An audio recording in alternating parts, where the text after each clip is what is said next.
Hello, welcome back to my channel. In this video, I will guide you how to comment and post bold text in Facebook.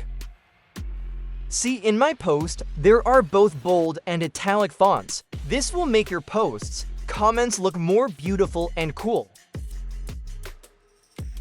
This is very easy. You just need to go to this website. I will leave it below the comment section.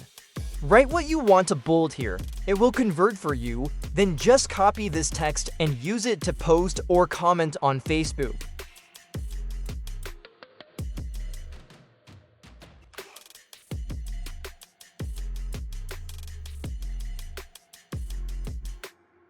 But if you want to comment and post in bulk, just use this. Add your comment line here.